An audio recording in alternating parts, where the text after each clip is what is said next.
Hello friends, तो मैं हूं आपका दोस्त एमडी यूनुस एनएसआर आपके अपने ही यूट्यूब चैनल सिग्मा एकेडमी में स्वागत करता हूं। तो फ्रेंड्स, आज जो हम लोग का टॉपिक है वो ये है भारत संसाधन एवं उपयोग, यानी कक्षा 10वीं की भूगोल में से पहला हम लोग का जो पॉइंट था वो ये था भारत संसाधन एवं उपयोग, यानी जो संसाधन चैप्टर है उनका पहला टॉपिक था भारत के बारे में, भारत की जो संसाधन है और एवं उसके उपयोग के बारे में। तो आज हम लोग जो है इसी से रिलेटेड जो है ऑब्जेक्टिव करने वाले हैं। ध्यान रखिएगा, आप लोग ध्यान से सुनिएगा। ये चैप्टर से आपको एग्जाम हॉल में, यानी बोर्ड एग्जाम जो आप मैट्रिक का 2025 में देने वाले हैं या 26 में जो भी देंगे, उनके लिए बहुत ही लाभदायक होगा। तो चलिए स्टार्ट करते हैं वीडियो को स्टार्ट करने से पहले आप लोगों से एक छोटी सी रिक्वेस्ट ये है कि इस चैनल पे जितने भी नए स्टूडेंट्स हैं वो इस चैनल को सब्सक्राइब करें। सब्सक्राइब करने के बाद एक बेल आइकन की घंटी मिलेगी जिन्हें आप उसे हिट करें। इससे फ़ायदा ये होगा कि आपको सबसे पहले नोटिफिकेशन मिलेगी, साथ ही साथ इस वीडियो को अपने मित्र के पास जो है या फिर जो भी छोटे बड़े भाई स्टूडेंट्स जो भी ग्रुपिंग है उनके पास ज़रूर शेयर करें। तो चलिए स्टार्ट करते हैं हम लोग। तो आज जो हम लोग का पहला सवाल है ये है कि कोयला जो है आपको बताना है किस प्रकार का संसाधन है। कोयला किस प्रकार का संसाधन आपको बताना है। नवीकरणीय संसाधन है, अनवीकरणीय है, जैव है या फिर अजैव संसाधन है। तो आपको पता है कोयला जब एक बार इस्तेमाल कर लेंगे तो वो फिर बार बार जल्दी इस्तेमाल होता नहीं है, यानी ख़त्म हो जाता है। तो ये हमारा कैसा आंसर हो जाएगा आपको पता ही है। तो कोयला कैसा हो जाएगा, तो मेरा हो जाएगा अनवीकरणीय। कैसा हो जाएगा, अनवीकरणीय संसाधन हो जाएगा। नेक्स्ट क्वेश्चन की ओर हम बात करें, कह रहा है सौर ऊर्जा निम्नलिखित में से कौन सा संसाधन। ध्यान दीजिएगा, सौर ऊर्जा आपको पता है सूर्य से किरणें जो आती है, फिर चार्ज होती है बैटरी, फिर वो रात में हम लोग जलाते हैं जैसे लाइट, फिर मतलब जो है उसकी बैटरी चार्ज डिस्चार्ज हो जाती है, फिर सुबह जो है सूर्य की किरणें आती है, फिर लाइट। तो ये आप देख रहे हैं बार बार हो रहा है, तो इसका मतलब ये क्या है, पुनः पूर्ति योग्य है। क्या है, पुनः पूर्ति योग्य है। बार बार वो क्या हो जा रहा है, चार्ज हो जा रहा है। आगे की ओर चलते हैं क्वेश्चन नंबर 3 की ओर। क्वेश्चन नंबर 3 ध्यान से देखिएगा। क्वेश्चन नंबर 3 कहता है तट रेखा से कितने किलोमीटर क्षेत्र अपवर्जक आर्थिक क्षेत्र कहलाता है, यानी किसी भी देश का अपवर्जक आर्थिक क्षेत्र कितने किलोमीटर तक कहलाता है। तो याद रखिएगा 200 नॉटिकल मील, ठीक है, यानी 200 NM। आगे की ओर क्वेश्चन देखते हैं नंबर 4। डाकुओं की अर्थव्यवस्था का संबंध है। देखिए डाकू जो होते हैं उसका काम क्या है, लूटपाट करना। तो जो भी संसाधन होगा उसका क्या करेगा, वो दुरुपयोग करेगा। तो संसाधन का क्या, संग्रहण तो करेगा नहीं, संसाधन के नियोजित दोहन नहीं, क्या करेगा, संसाधन का विदोहन कर देंगे। क्या कर देंगे, तो संसाधन का ये क्या करेंगे, विदोहन करेंगे। तो इसका मतलब मेरा आंसर हो जाएगा बी। मेरा क्वेश्चन नंबर 4 का आंसर हो जाएगा बी। क्वेश्चन नंबर चलते हैं आगे 5 की ओर। जब आप 5 की ओर चलेंगे तो आप ध्यान से देखिएगा। 5 नंबर कहता है समुद्री क्षेत्र में राजनीतिक सीमा कितने किलोमीटर तक राष्ट्रीय संपदा क्षेत्र होता है, यानी किसी भी देश का जो संपदा क्षेत्र है वो राष्ट्रीय निहित संपदा क्षेत्र कितने किलोमीटर तक होता है। तो इसका याद रखिएगा 12.2 किलोमीटर। ये NCERT जो SCERT है उसके अनुसार दिया गया है 12.2 किलोमीटर। तो 5 नंबर का मेरा आंसर कंप्लीट हो जाता है। चलते हैं 6 नंबर पे। तो 6 नंबर का जो मेरा क्वेश्चन है वो देखिए, लौह अयस्क किस प्रकार का जो है संसाधन है। लौह अयस्क यानी लोहा जो है, लोहा का जो अयस्क प्राप्त होता है वह किस प्रकार का संसाधन है, आपको ये बतानी है। तो ये प्रवाह है। क्या है, प्रवाह है। आगे की ओर चलते हैं। अगर मैं चलूँ 7 नंबर की ओर तो कहता है ज्वारीय। आपको पता है ज्वार भाटा समुद्र में आते हैं, दिन में 2 बार आते हैं, ज्वार और भाटा, ठीक है। तो ज्वार भाटा जो है ऊर्जा निम्नलिखित में से किस प्रकार के। ज्वार क्या होता है, आता है और वो जो चला जाता है भाटा होता है, ठीक है। देखिए ज्वार का मतलब है कि कोई समुद्र की पानी, जैसे मान लीजिए ये है, ये कोई चीज़ है और ये पानी आ रही है, तो चढ़ जाने को हम लोग कहेंगे ज्वार। क्या कहेंगे, पानी जब चढ़ेगा इधर से तो हम लोग क्या कहेंगे, ज्वारीय ऊंचा। और उसके बाद जब वो उधर से नीचे की ओर जब उतरेगा तो उसे हम कहेंगे भाटा। तो कहता है ज्वारीय जो ऊर्जा, इससे जो ऊर्जा उत्पन्न होता है, ज्वारीय ऊर्जा निम्नलिखित में से किस प्रकार का संसाधन है। तो ज्वारीय ऊर्जा के बारे में पूछे तो ये भी पुनः पूर्ति योग्य है। आगे की ओर चलते हैं। पवन ऊर्जा किस प्रकार का संसाधन है। 8 नंबर देखें तो पवन ऊर्जा किस प्रकार का संसाधन है। तो पवन है। तो एक बात बताइए, जब पवन मतलब क्या होता है, तो हवा होता है। तो पवन ऊर्जा किस प्रकार का संसाधन है, तो नवीकरणीय संसाधन है। नवीकरणीय मतलब क्या होता है, ऐसे संसाधन जिसका आप बार बार इस्तेमाल करने के बाद भी वो समाप्त नहीं होता है, ठीक है, यानी वो प्राप्त होते रहता है। तो वो कैसा है, नवीकरणीय संसाधन। क्वेश्चन नंबर 9 की ओर चलते हैं। तो कहता है इनमें से कौन सबसे कीमती अनवीकरणीय संसाधन है, यानी कीमती है और अनवीकरणीय, यानी उसको अब निकालेंगे तो वो खत्म, यानी उसका इस्तेमाल करने के बाद वो जगह से क्या हो जाता है, वो खत्म हो जाता है। जैसे जल है, पवन है, वन है, तो ये देखिए तो आपका लगता होगा खनिज ना, आप लोगों को लग रहा होगा खनिज होगा, तो इसका आंसर भी सही है, खनिज है। आगे की ओर चलते हैं। 10 नंबर कहता है इनमें प्राकृतिक संसाधन का भंडार सीमित है। देखिए प्राकृतिक, इनमें से यानी कहता है इनमें किस प्राकृतिक संसाधन का जो है भंडार जो है लिमिट है। अब बताना है समुद्री ऊर्जा का, पवन ऊर्जा का, सौर ऊर्जा का। तो जो कोयला है वो लिमिट है, क्योंकि ये अनवीकरणीय ऊर्जा है। कोयला कैसा है, तो अनवीकरणीय है। जो अनवीकरणीय हो गया तो वो लिमिट हो गया। चलते हैं 11 नंबर क्वेश्चन की ओर। तो 11 नंबर क्वेश्चन जब देखेंगे हम, तो 11 नंबर जो क्वेश्चन कह रहा है वो कह रहा है कि संसाधन के रूप में किसी पदार्थ का अस्तित्व किस पर निर्भर करता है, यानी मूल्य पर, मात्रा पर, मूल्यांकन पर, या फिर उपयोगिता पर। 11 नंबर का आंसर आप लोग ध्यान से दीजिए। तो कहता है संसाधन के रूप में किसी पदार्थ का अस्तित्व पर डिपेंड करता है। उसका जो अस्तित्व है, यानी स्ट्रक्चर है, या फिर उनकी जो जो भी चीज़ है, वो उसका अस्तित्व किस पर डिपेंड करता है, क्या चीज़ है वो, तो उसका हम क्या करेंगे, उपयोगिता पे डिपेंड करता है। उपयोगिता किसका, उस मतलब उस पदार्थ का कितना उपयोग करते हैं, कितना करना चाहिए, कितना संरक्षित रखना चाहिए, किस प्रकार करने चाहिए। ये आगे की ओर चलते हैं। नंबर क्वेश्चन 12, संसाधनों के विवेकपूर्ण उपयोग का प्रस्ताव सबसे पहले किस वर्ष जो है पारित हुआ था, आपको ये बताना है।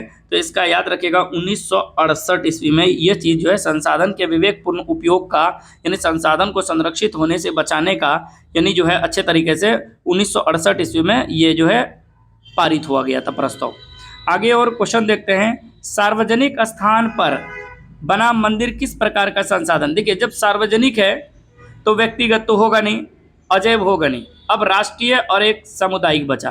तो देखिए राष्ट्रीय क्या होता है, तो देश जो, यहाँ देखिए सार्वजनिक मंदिर की बात हो गया तो समुदाय के लिए हो गया, एक विशेष समुदाय, तो हिंदू, अब यहाँ मुसलमान तो जाएगा नहीं, लेकिन कोई कहने का मतलब ये है कि विशेष समुदाय के लिए हो गया, तो ये सामुदायिक संसाधन हो गया। तो अब देख रही है क्या, अगर यही मस्जिद होता तो वो भी समुदाय होता, मसान होता या फिर कब्रिस्तान होता, वो भी सामुदायिक होता। आगे और देखते हैं। लिमिट्स टू ग्रेथ नामक पुस्तक, यानी लिमिट्स टू ग्रोथ नामक पुस्तक किस वर्ष प्रकाशित हुई। तो इसका आंसर याद रखेगा 1972 ईस्वी में। किस वर्ष प्रकाशित हुई थी, तो 1972 ईस्वी में ये जो है प्रकाशित हुआ था। 15 नंबर क्वेश्चन की ओर चलते हैं। तो ये आपको पता होगा कि प्रथम पृथ्वी सम्मेलन कहाँ हुआ था, तो आपको पता है रियो डी जेनेरो में। प्रथम पृथ्वी सम्मेलन कहाँ हुआ था, रियो डी जेनेरो में। तो सवाल ये है कि जो 1992 में रियो डी जेनेरो में कौन सा सम्मेलन हुआ था, जनसंख्या वाला, महाद्वीपीय या फिर जलवायु। तो इसका आंसर आपको पता हो गया, कैसा था, तो पृथ्वी सम्मेलन था। कैसा सम्मेलन था, प्रथम पृथ्वी सम्मेलन था। प्रथम पृथ्वी सम्मेलन यानी अर्थ, प्रथम पृथ्वी सम्मेलन था। ठीक है, प्रथम पृथ्वी सम्मेलन। कहता है राजस्थान में किस संसाधन की कमी है। तो बताइए राजस्थान जो राज्य है हमारे, पता है आपको, भारत का सबसे बड़ा क्षेत्रफल की बात करें तो भारत का सबसे बड़ा क्षेत्रफल में सबसे बड़ा राज्य है कौन, राजस्थान। और साथ ही साथ यह सबसे बड़ा मरुस्थल है, थार मरुस्थल पाया जाता है, जो दुनिया में सबसे ज़्यादा जनसंख्या वाला मरुस्थल है कौन, थार। तो कहाँ है वो, राजस्थान में। सांबर झील है राजस्थान में। तो चलिए राजस्थान की बात चलते हैं। कहता है राजस्थान में किस संसाधन की कमी है। अब ये 16 नंबर आपको बताना है कि जो राजस्थान राज्य है वहाँ किस प्रकार किसकी कमी है। तो सौर ऊर्जा कमी नहीं, पवन ऊर्जा नहीं, पशु ऊर्जा नहीं, तो क्या है, जल ऊर्जा। आपको पता है राजस्थान में क्या है, जल की कमी है, तो जल ऊर्जा। आगे की ओर देखते हैं। एक स्टेटमेंट है यानी नारा है, संसाधन होते नहीं बनते हैं। ये किसने कहा था, तो जिम्मरमैन साहब ने कहा था। आगे की ओर देखते हैं। IPCC यानी inter governmental panel of climate change, यानी जो हमारी जो जलवायु होती है उनका जो मुख्यालय निम्न में से किस नगर में स्थापित है। यानी जो क्लाइमेट जलवायु जो चेंज होता है उनका जो हमको मुख्यालय बताना, IPCC का। ठीक है, IPCC का मुख्यालय आपको बताना है कहाँ है। तो इसका जो आंसर हो जाएगा वो मेरा जेनेवा में है। आगे की ओर चलते हैं। स्मॉल इज ब्यूटीफुल की रचना किसने किया था। तो याद होगा जब आपने ज्योग्राफी पढ़ी होगी तो शुरू में ही ये मिला होगा शुमशेर ने। स्मॉल इज ब्यूटीफुल की रचना किसने किया था? तो शमशेर ने। क्योटो सम्मेलन कब हुआ? तो देखिए क्योटो सम्मेलन यानी द्वितीय पृथ्वी सम्मेलन जब हुआ था उसी समय हमारा जो है क्योटो सम्मेलन हुआ था, तो 1997 में हुआ था। 1997 में क्योटो सम्मेलन हुआ था, इसी समय 1997 में ही द्वितीय यानी सेकेंड पृथ्वी सम्मेलन हुआ था। सेकेंड पृथ्वी सम्मेलन हुआ था, ठीक है, याद रखेंगे इस बात को।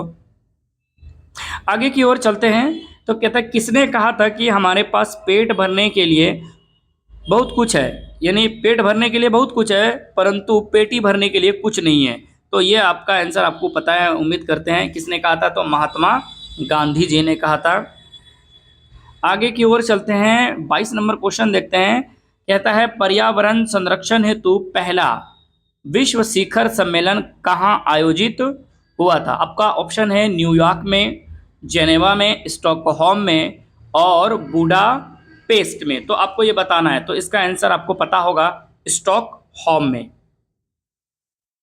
आगे की ओर चलते हैं, कहते हैं कोयला किस प्रकार का संसाधन है? जब कोयला, देखिए कोयला का इस्तेमाल करने के बाद वो समाप्त हो जाता है, तो कैसा हो जाएगा? ये अनवीकरणीय संसाधन हो जाएगा। आगे की ओर देखते हैं, सौर ऊर्जा निम्नलिखित में से कौन सा संसाधन है? तो ये भी हमारा क्या है? पुनः पूर्ति योग्य है। आगे की ओर चलते हैं, फिर ये देखिए तो 200 नैनोमीटर वाला, ये भी कितना है? कहते हैं तट रेखा से कितने किलोमीटर क्षेत्र तक जो है अपवर्जक आर्थिक क्षेत्र कहलाता है, तो ये भी 200 नैनोमीटर, यानी नैनोमीटर नहीं नोटिंगल मीटर होता है। फिर ये समुद्री से क्षेत्र में राजनीतिक सीमा के कितने किलोमीटर क्षेत्र तक राष्ट्रीय संपदा निहित है? तो ये आपका 12.2 किलोमीटर है, आप इसको देख सकते हैं। आगे की ओर चलते हैं, निम्नलिखित कौन प्रवाहनीय संसाधन है? ध्यान दीजिएगा, क्वेश्चन है कि निम्नलिखित में कौन प्रवाहनीय संसाधन है? प्रवाहनीय, तो आपको ये बताना है कि ये प्रवाहनीय संसाधन कौन है। तो नदी है। प्रवाहनीय मतलब क्या? प्रवाह होता है, प्रवाह मतलब क्या? बहता है। प्रवाहनीय मतलब क्या? बहना। जब नदी होता है, नदी में जो पानी होती है वो कैसा होता है? तो बहने लायक होता है। तो ये पवन, पेट्रोल, कोयला, तो पवन तो हवा है, लेकिन प्रवाहनीय प्रवाह होगा। प्रवाह किसका होता है? जब पानी होता है, पानी चलती है तो पानी की प्रवाह होता है, तो वो ऐसे ट्रिक याद रखने का है, प्रवाहनीय है यानी प्रवाह, यानी किसका? पानी का। तो कहाँ मिलता है वो? आपका नदी में। आगे की ओर चलते हैं, कहते हैं इनमें किस राज्य में काली मृदा पाए जाते हैं? अब काली मृदा की बात हो गई, तो आपको बताना है कहाँ पाए जाते हैं। तो आपको बताना है इन राज्यों में से। देखिए ऐसे जब मैंने पढ़ाया होगा तो सबसे ज़्यादा जो काली मिट्टी का जो विस्तार था वो आपको मैंने महाराष्ट्र बताया था। तो देखिए झारखंड है, जम्मू कश्मीर, तो देखिए तो मतलब महाराष्ट्र के आसपास में कौन सा राज्य दिख रहा है आपको? तो गुजरात दिख रहा है। तो क्या था कि महाराष्ट्र में सबसे अधिक था, लेकिन आसपास के क्षेत्र में आपको मैंने बताया था गुजरात में था, कुछ जो है आपका एमपी में भी होगा, ठीक है। तो ये कहाँ था? तो गुजरात में। आगे की ओर चलते हैं, 29 नंबर कहता है काली मृदा किस फसल के लिए अधिक उपयोगी होता है? जो काली मिट्टी होता है वो आपको पता है कपास के लिए, इसे कहते हैं काली कपासी मिट्टी। इसका काली मिट्टी का दूसरा नाम भी है, आपको पता है कौन सा मिट्टी? तो रेगुर मिट्टी, रेगुर मृदा, ठीक है। आगे की ओर देखते हैं, 30 नंबर कहता है पर्यावरण प्रदूषण के लिए निम्नलिखित में से कौन सा कारक सर्वाधिक उत्तरदायी है? देखिए पर्यावरण के प्रदूषण के लिए निम्नलिखित में, जो पर्यावरण होता है वो प्रदूषित होता है, ठीक है, उसके लिए सबसे ज्यादा एक जिम्मेदार कौन है? कृषि विस्तार है, बजा रौंजार विस्तार है, यानी नलकूप खनन जो बोरिंग वोरिंग करते हैं, या फिर बीजारोपण यानी बजा रोका विस्तार, बजा रोका मतलब बाजारों का विस्तार यानी बाजार, ठीक है, या फिर औद्योगिकरण ये है इसका जिम्मेदार है, क्योंकि इससे क्या होता है? पॉल्यूशन निकलता है। तो यहाँ तक जो है आज मैंने ये 30 सवाल जो है आप लोगों को कराए हैं। उम्मीद करते हैं यहाँ से आपका सवाल छूटने वाला नहीं है। अगर एक्स्ट्रा नॉलेज है, अगर लेना भी है अगर इस चैप्टर से संबंधित, तो जाके प्लेलिस्ट में, यानी जो हमारा जो ज्योग्राफी का जो प्लेलिस्ट है वहाँ जाके आप अवश्य देख सकते हैं। और उम्मीद करते हैं ये सवाल आपको अच्छा लगा होगा, ये सीरीज छोटा सा। चलिए आज के लिए इतना ही, धन्यवाद।